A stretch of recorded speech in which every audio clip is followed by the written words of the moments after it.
there's been a lot of talk about Druski going whiteface. Spit on it for a minute, man.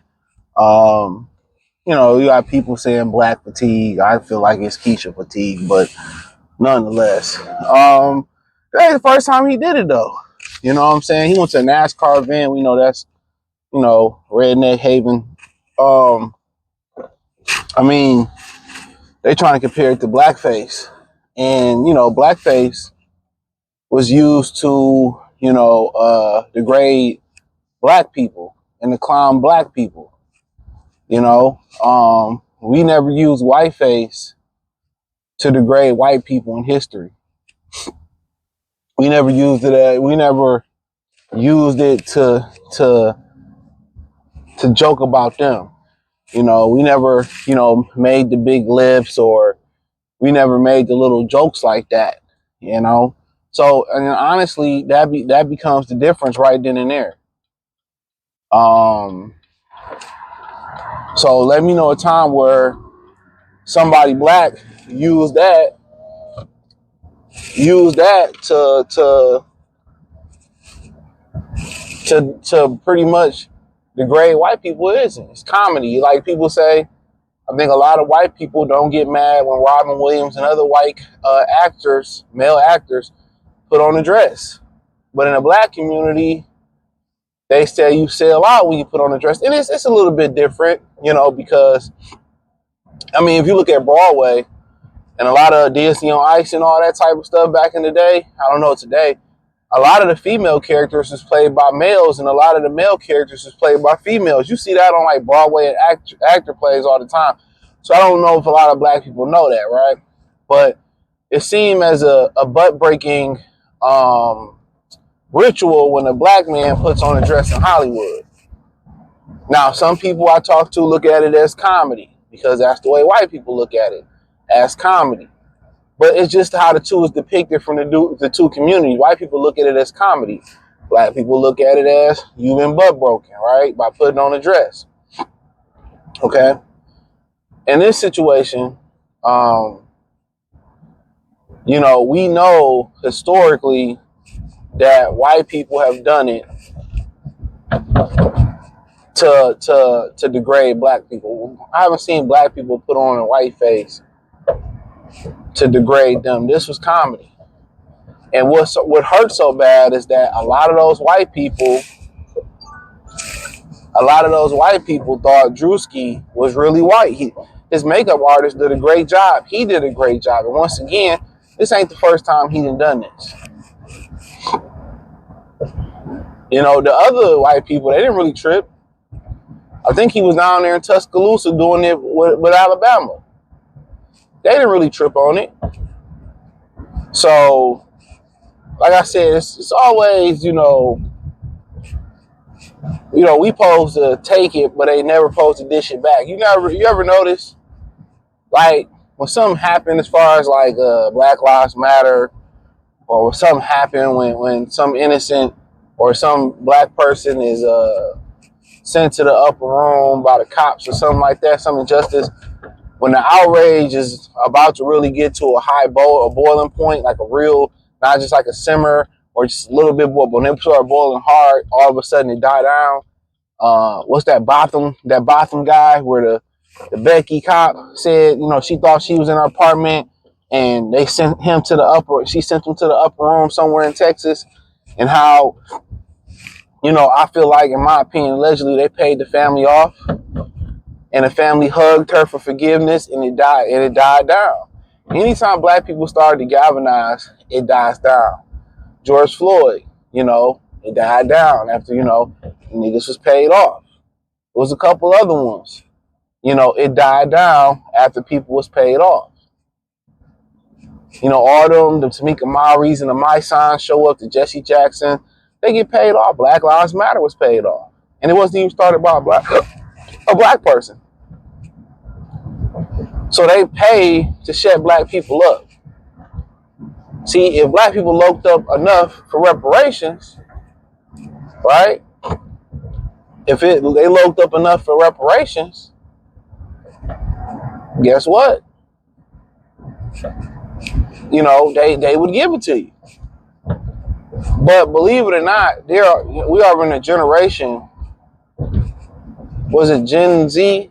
We in the generation where a lot of our children and teenagers and probably young adults at this point, and Gen Alpha, they don't believe racism exists.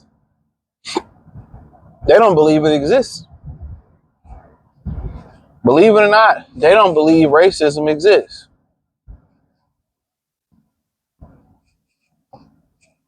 So that's a crazy thing. But I had no problem. You know, people talking about Robert Downey Jr. doing in Tropic Thunder. Like, I never really watched Tropic Thunder. I seen bits and pieces. It just wasn't my cup of tea. It just wasn't my cup of tea. But you know what? People didn't get outraged at it because it was funny. It was funny, from what I heard. But what people should be enraged with him about is how he did Terrence Howard. That's a different story for a different day. You know, they've been attacking black people, you know, on the low for years. You know, if you look at the TV in the 80s and the 90s, family-oriented, black people and going to college, black families being together, true black love. You know, even the Jamie Foxx show, they owned the apartment complex. Martin was a radio jockey trying to find his way. You know, and that was based off the Detroit, you know, radio legend, Mason. You know, he's the one that, you know, he's the announcer for the Detroit Pistons. So, you know, I mean, they always outraged. They can dish it, but they can't take it. They remind me of women. And, you know, if we start really talking about the covert activities going on right now, look how they use feminism to put a battery in our women's back.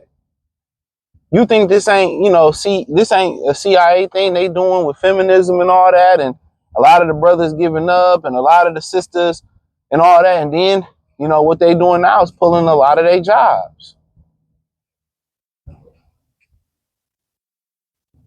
And before you know it, it's gonna be a while. A lot of these black women gonna be apologizing and coming back. But what I know about a lot of real strong men is that once you burn that bridge, it ain't no coming back. So you can talk about black fatigue, but at the end of the day, it's been an attack on black, you know, since bondage ended. Let's call it what it is. Since bondage ended, it's been an attack on black. And they've used the women to do so. Women are easy to manipulate. That's why they can be in church forever and still get no results in what they're looking for. They said, well, God gonna send me. God ain't sending you a damn thing. God ain't sending you a damn thing. So at the end of the day, it doesn't surprise me. Women can easily be manipulated.